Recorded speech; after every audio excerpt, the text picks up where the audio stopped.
Welcome to our third branch tutorial in this whole series using Karin Brushmarkers. My name is Amanda and I'm going to tell you if you've missed leaf 1 and leaf 2, go back and do those because we are building on techniques that we are using and learning. In our first tutorial, we created a long sort of viney piece of foliage. In our second one, it was also a long type of leaf style, and today we are creating one where it's more of a grouping of leaves. It's more a cluster than a long branch. For today's work, we're going to be using the Arctic Blue 264 and the Grass 253. Before we get started, we need to pencil in our stem.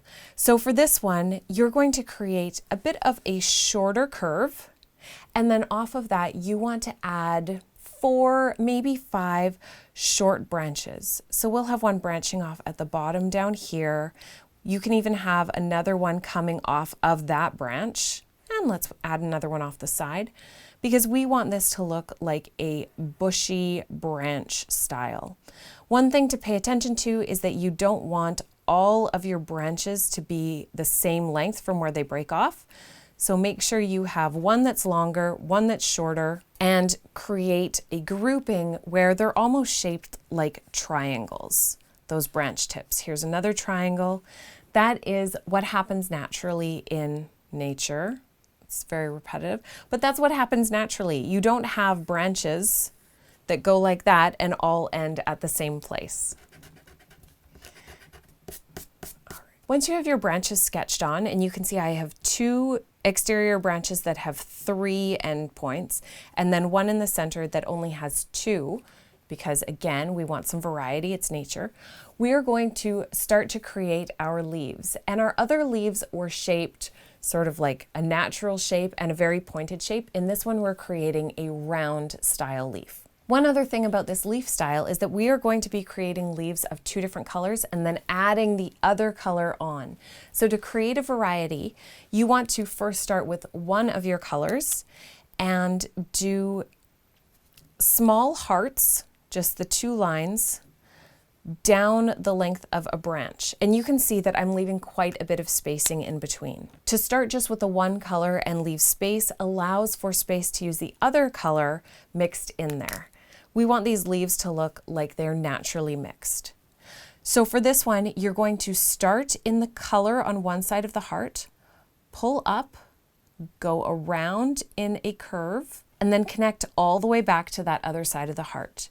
Now, without rinsing your brush, you're going to fill in most of that heart just by pulling the color around, and using a water brush is really nice because you still get light areas, and we need to have light areas in order to be able to have space for the other color to mix, but leave an area in the center where there is no color. So let's do that for all 3 of our leaves, painting around and then coming back to the other side of the heart and then filling it in, leaving a bit of space in the center.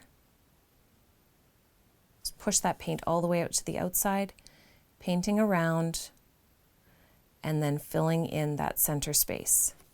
And then next, take your other color and you're going to put this towards the bottom and even one of the sides of each of these leaves before blending it up and out. So look for the lightest space. It's on this side, and you can just tap in and add a bit of color and blend that color up and out. Here we have a lighter area down on the bottom here. Tap a bit of blue and blend it out. So we do need to be quite active with both colors for most of our leaves, but some leaves you're only going to use one color. Now, I wouldn't suggest only using one color if you're doing blue, because it's very unusual to see an all blue leaf. Would be very confusing, but beautiful, or bluetiful, if you will. Oh, that was terrible, but I love it. So let's do one more heart, paint it out, and if you find you can't go all the way back in, you can always connect up with the other side, and then painting in the center and adding a tap of blue into a lighter area before blending that out. You don't necessarily want your blue to be too obvious, but then we'll go in with the blue and we're going to add some hearts of blue to start.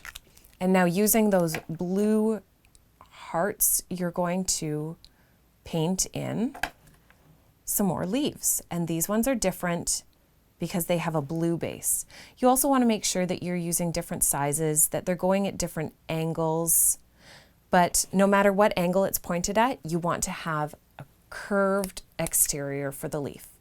And now tap in with your green, because you definitely need to get some green in there. We don't want any all blue leaves. And then, just like we did for the last one, you actually want to blend in towards the green. That will give you a softer blend and stop your green from getting too far. You're almost going in and picking up the color. If you were to blend your green out, let's do it in this one, it will take over most of your blue. So that's why we blend into the base of the leaf. Now we also want to have a few leaves on this branch that are just green, because that is typically what you would see. So do a few more hearts. This time we're going to make just green leaves, changing the direction of these leaves a little bit, but keeping that rounded curve on the outside. And if you ever have leaves that are going to hit, you might want to leave a little bit, leave a little bit of space in between so that they don't blend together too much. And then paint it out. Now these leaves are going to be boring if we just keep them like this. So still touch that green into the base so you can get a variety of color and spread it up. So you can already see quite a bit of variety. We have blue leaves we added some green to, which really keep that light blue area. We have green leaves we added blue to, which almost give a touch of turquoise. And then we have green leaves that we added more green to. Continue to do this mixed addition palette for your other two branches and for this part of the stem before we go in and actually paint the stem in.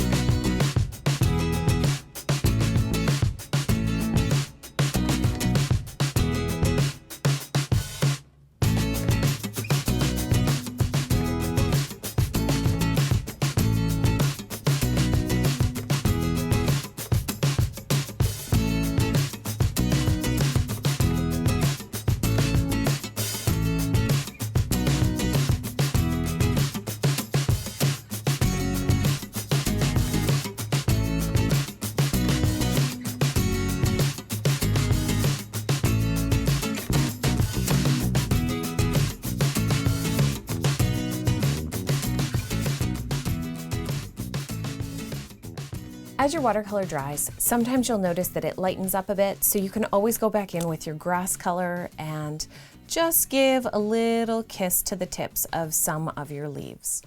Giving it that deep, rich color will help, again, to give even more depth and dimension to your piece. You just want to make sure that you wait until the leaves are dry before you add this in. Otherwise, you will get a lot of blending shooting out into those leaves. And it is important that we manage to maintain some of those areas of lightness and even the gentle areas where the blue is showing up. Too much green and you're going to lose that. Next, it's time to draw in the stems. Now, because these are cluster leaves, they usually do have thicker stems. So if you want to draw it in directly with your brush marker, you can do that. Just use really small, tiny strokes. And even if there are areas where you don't put the full stroke in, it might just be a suggestion of the branches connecting, that's also perfectly fine. If you're nervous too and you find that your brush is getting thicker than you would like, you can always put down a little bit of color and then go in with your water brush and extend it top and bottom, up and down towards all of those leaves so that you're connecting them each to a stem.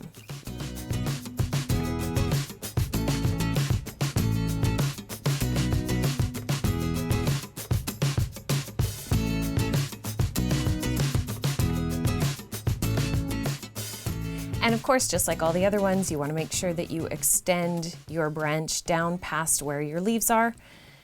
You can always go back in with your grass color and at the base of some of those leaves just to add some extra color. Tap it in there and it will help to give some depth to that attachment point. And a little bit of shading that would happen underneath the leaf. All right, and that is leaf 3 in our series. For this one, it's really nice because we use 2 different colors.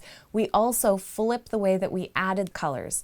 So you have gone from single color to a pointy leaf, using all of those skills to this double color branched leaf set. In our next tutorial, we're going to do a filler leaf, and that leaf is a really nice way to fill in some of those empty spaces that end up happening so often in a wreath. It's not necessarily your focal point leaf, but it's just a little something to pull out of your back pocket.